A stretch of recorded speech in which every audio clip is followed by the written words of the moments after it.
সমালোচনা ও পদত্যাগের দাবিকে সম্মান করেন হাবিয়ার ক্যাবরেরা। সেপ্টেম্বর উইন্ডোর জন্য নতুন করে অনুশীলন শুরু করেছে বাংলাদেশ জাতীয় ফুটবল দল।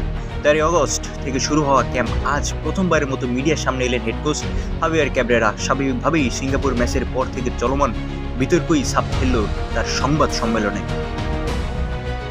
সিঙ্গাপুরের বিপক্ষে সাম্প্রতিক ম্যাচের পর থেকেই কোচ ক্যাবরেরাকে ঘিরে সমালোচনা তীব্র হয়েছে। শুধু সমর্থকরা নন, সাবেক ফুটবলার থেকে শুরু করে ফেডারেশনের কর্মকর্তারাও তার সিদ্ধান্ত নিয়ে প্রশ্ন তুলেছেন। বাফুফের নির্বাহী সদস্য শাওকত হোসেন ভূঁইয়া সরাসরি ক্যাবরেরার পদত্যাগ দাবি করেছিলেন। সাম্প্রতিক আরেকজন নির্বাহী সদস্য সাইদ হাসান কারণও প্রকাশ্য ম্যাচ পরিকল্পনায় তার ভুলগুলো নিয়ে সমালোচনা করেছেন। তবে সমালোচনা ও পদত্যাগের দাবি শুনেও পাল্টা কোনো মন্তব্য করেননি। বিষয়টি কূটনৈতিকভাবে সামাল দিয়েছেন স্প্যানিশ কোচ। তিনি জানান, যারা সমালোচনা করছেন তাদের মতামতকে তিনি সম্মান জানান। ক্যাবরেরার ভাষায়, আমি জানি বাংলাদেশ জাতীয় দলের দায়িত্ব একটি বড় চ্যালেঞ্জ। সবাই তাদের মতামত প্রকাশ করতে পারেন, এটাই স্বাভাবিক। আমি তাদের দৃষ্টিভঙ্গিকে সম্মান করি।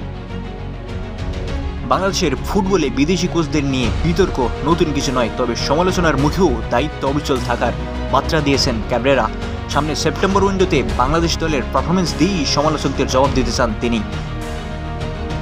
এমন পরিস্থিতি প্রমাণ করছে জাতীয় দলের ব্যর্থতা শুধু সমর্থক নন, ফেডারেশনের ভিতরেও থেকে কোচকে নিয়ে আস্থাহীনতা বাড়ছে। তবে সমালোচকদের গ্রহণ করে পজিটিভ মানসিকতা দেখানো ক্যাবরেরার জন্য একদিকে প্রশংসনীয় হলেও মাঠের ফলাফলই শেষ পর্যন্ত তার ভবিষ্যৎ নির্ধারণ করবে।